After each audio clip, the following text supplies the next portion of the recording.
va parler cinéma aussi ce soir avec une actrice qui monte. Quand on demande à Vincent Cassel et à Marion Cotillard le nom d'un espoir du cinéma français, c'est son nom qui ressort, Adèle Haenel. Bonsoir. Bonsoir. Vous avez l'air toute gênée quand vous dites ça. Non, ça va. Alors vous avez 22 ans et déjà très en vue.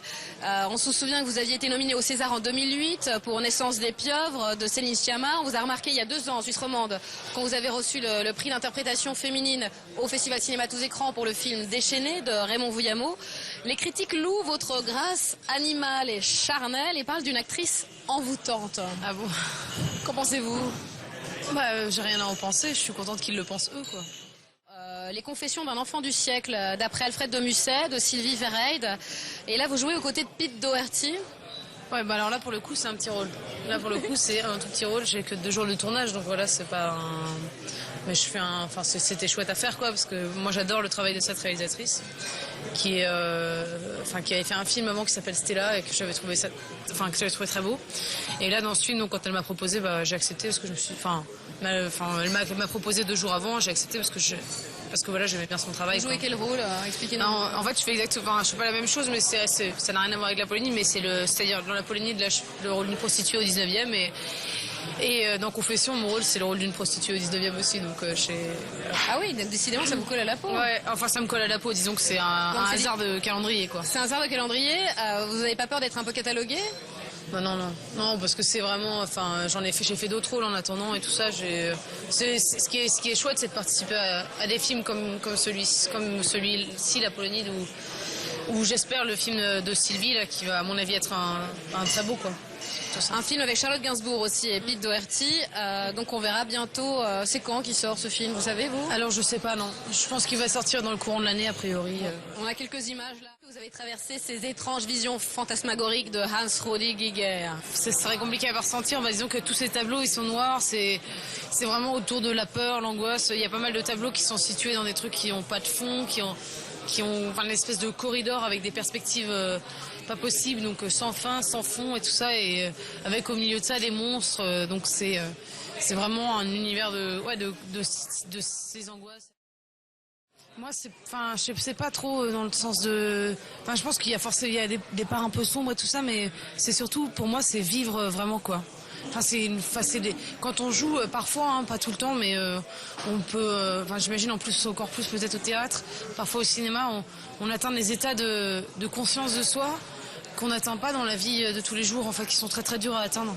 Et c'est beau, et c'est ça que... moi, quand je joue, c'est ça que je cherche. C'est ce côté palpitant. C'est l'état de pleine conscience. Ouais, et en même temps d'abandon, en fait, c'est les deux qui vont ensemble. Dire, voilà. Et vous dites être actrice, vous dites aussi c'est s'engager dans quoi? Oui, mais ça c'est hors de son contexte, mais oui, c'est-à-dire s'engager dans le sens, quand on est acteur, il me semble au cinéma, on est sur des médias qui ont quand même, ou à la télé encore pire, qui ont beaucoup d'audience. Donc à partir de ce moment-là, je peux pas juste dire oui, c'est ma forme de thérapie d'une certaine façon à moi. Il me semble qu'il y a quand même des propos qui sont tenus dans les films, qui sont pas forcément d'ailleurs des propos, mais disons l'espèce de la toile de fond des films, qui peut contenir des trucs qui soient des éléments soit misogynes, soit racistes, soit qui sont même pas forcément exprimés, mais voilà de ça. Et pour moi, s'engager, c'est ne pas faire ces films-là, en fait, tout simplement. Donc vous faites des choix en fonction de vos engagements? C'est même pas des je sais même pas si on peut appeler ça des déjà des choix, vous refaisiez déjà des films? Oui, quelques-uns, ouais. Essayez une de ces lectures car vous lisez beaucoup. Adèle, vous n'êtes pas morte, Adèle. Fallait que je la fasse, celle-là. Je vous félicite. Vous êtes une boulimique de lecture? Ouais, j'aime bien lire, ouais. Je lis souvent. Comme je dois pas mal attendre, tout ça, plutôt que d'attendre et de déprimer, j'attends, je lis, je vais au cinéma. Voilà. Et laquelle lecture vous nous conseillez? Donc là, j'ai choisi le livre du prix Nobel de littérature 2011, mais d'ailleurs, c'est plutôt ses œuvres complètes, qui s'appelle Thomas Tranströmer. Et donc, c'est un poète suédois. Et j'ai été assez touchée par les poèmes, donc si vous voulez, je peux vous en lire un morceau. Oui, je veux bien. C'est un peu long, donc je vais pas lire tout un poème, mais je peux lire juste la fin. Une strophe qui vous plaît? Ouais, voilà. Le poème s'appelle Feuille volante, et alors je lis juste la fin du poème, quoi. Alors, nous autres clous vivants enfoncés dans la masse, un jour nous détacherons de tout.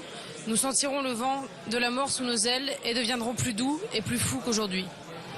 Voilà. Plus fous qu'aujourd'hui.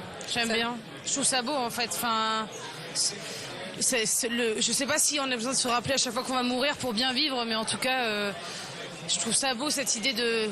Enfin, l'urgence du fait qu'on va mourir, ça doit nous rappeler qu'il faut pas qu'on marche trop dans les clous non plus, quoi. Parce qu'on risque de passer à côté de notre vie sinon. Mais bon, je veux pas donner de leçons à personne, hein, c'est juste ce que je pense pour moi, quoi. Adèle Haenel, vous allez voir des concerts? Non, pas trop par contre. Enfin, Pas tellement. J'y vais quelques fois, mais c'est vraiment peut-être le dernier truc que je fais, le concert. Gisèle Salin, vous? Je sais pas. Non, c'est pas forcément dans l'histoire personnelle, dans les fêtes, quoi. Je sais pas. C'est comme des canaux d'émotions, en fait. Ça va pas chercher dans des réalités concrètes, des choses qui me sont arrivées dans la vie, quoi. Parce que ça, je pense que c'est un peu dangereux de faire ça, mais je sais pas. Vous vous laissez porter, vous dans les sculptures, vous avez un plan?